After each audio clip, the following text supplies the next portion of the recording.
President Trump, who I don't usually agree with, called COVID vaccines, quote, one of the greatest miracles in the history of modern-day medicine that saved tens of millions of lives worldwide. Scientific community agrees with Trump. Lancet study found that it prevented almost 20 million deaths during their first year of use. Secretary Kennedy, are President Trump and the medical community right, or do you still believe that the COVID vaccine was, quote, the deadliest vaccine ever made? No, first of all, I didn't say that. I said that in terms of affairs reports a while ago. I said today, I think that President Trump should get the Nobel Prize. So who's right? Is Trump in the medical community right, or are you right? President Trump did an extraordinary piece of leadership. Is he right or wrong? Did COVID save millions of lives? Hey everyone, welcome back to the channel.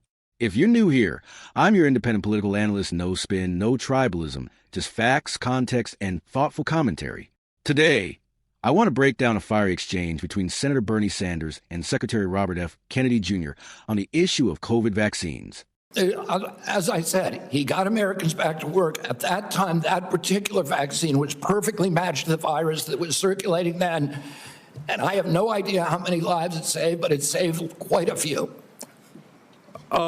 You know, what I find a little bit weird in this discussion, I'm hearing it over and over again this morning, Mr. Chairman, is we've got the entire medical community on one side. You got the AMA representing hundreds of thousands of doctors, the American Academy of Pediatrics, the American Public Health Association.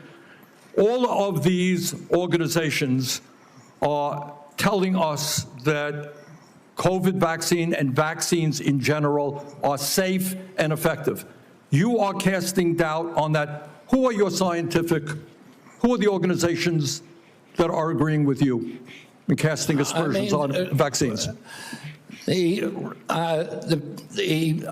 primary advisors are Marty McCary, Jay Bhattacharya, Dr. Oz, Vinay Prasad. So you got a few doctors who agree with you, and I'm giving you the name. Not a few doctors.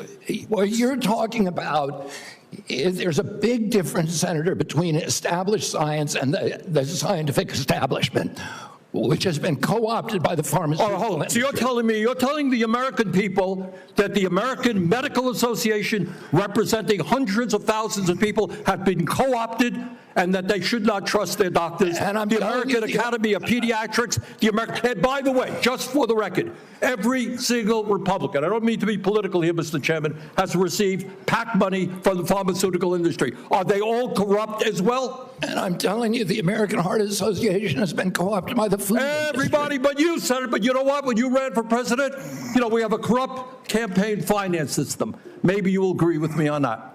Okay, you were running for president, you got $1.5 billion behind it. You received $300,000 from people, not from the industry, people in it, as I did, from individuals. You corrupt. President Trump got $3 million.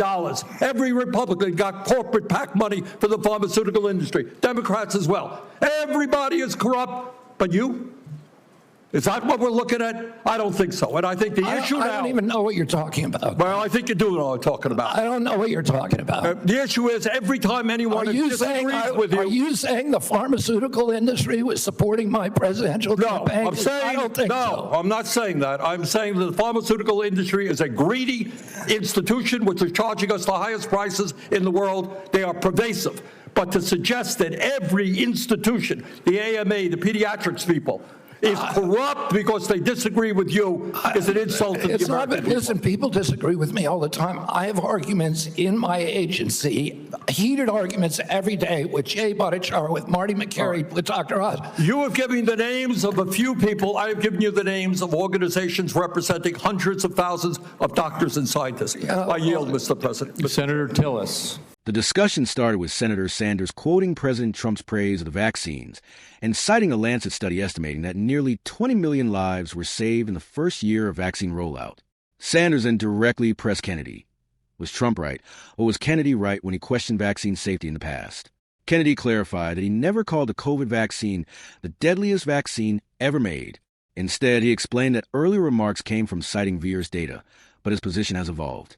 In fact, Kennedy surprised some people by saying Trump deserved a Nobel Prize for his leadership during the pandemic. When Sanders pushed harder, asking if the vaccines really did save millions of lives, Kennedy acknowledged that the vaccine was well matched to the original strain of the virus and that it saved quite a few lives, though he refused to put a number on it. That's when Sanders turned up the heat. He contrasted Kennedy's reliance on a few individual doctors like Marty McCary, Jay Bhattacharya, Dr. Oz, and Vinnie Priscilla against the unified stance of major organizations like the AMA, the American Academy of Pediatrics, and the American Public Health Association. Sanders' argument was straightforward. If hundreds of thousands of doctors and scientists backed the vaccines, why should the public side with a handful of dissenters?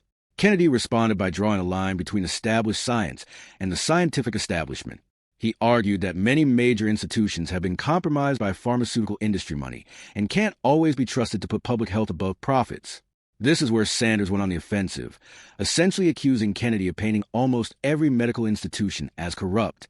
Kennedy pushed back, insisting he wasn't dismissing all science, but highlighting the pervasive influence of Big Pharma. The debate then expanded into campaign finance.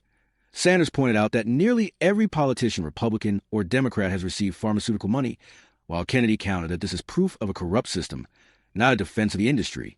The exchange ended with Sanders emphasizing that it's insulting to suggest every doctor in the AMA or every pediatrician is compromised, while Kennedy doubled down that skepticism is necessary given the profit-driven nature of the pharmaceutical sector. So what do we make of this? On one side, Bernie Sanders leaned on the overwhelming scientific consensus. Vaccines save millions of lives, and the backing of leading medical associations should carry enormous weight.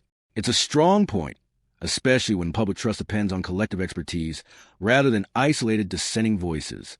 On the other side, Kennedy's argument resonates with broader concerns about corporate influence.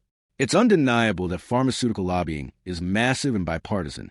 He's not wrong that financial ties can complicate trust in institutions. The problem is when that criticism tips over into implying that nearly every doctor or health group is bought and paid for that kind of sweeping statement risks eroding trust in legitimate science. As a neutral analyst, I'd say Sanders has the stronger argument when it comes to evidence and data. Kennedy is right to highlight systemic corruption, but his framing sometimes blurs a line between healthy skepticism and outright distrust. And in a public health crisis, that distinction really matters. This exchange wasn't just about COVID vaccines. It was about trust. Trust in science, trust in our institutions, and trust in whether corporate money has undermined that trust. Sanders and Kennedy represent two sides of that tension. One emphasizing consensus, the other warning about corruption. The real challenge for the public is finding a balance, being skeptical enough to question conflict of interest, but not so skeptical that we throw out good science in the process. So what do you think? Do you agree with Sanders that the scientific consensus should be trusted, or do you side with Kennedy's warning that Big Pharma's influence makes that consensus suspect? Drop your thoughts in the comments below. I'd love to hear them. Thanks for watching. Stay informed, stay critical, and I'll see you in the next one.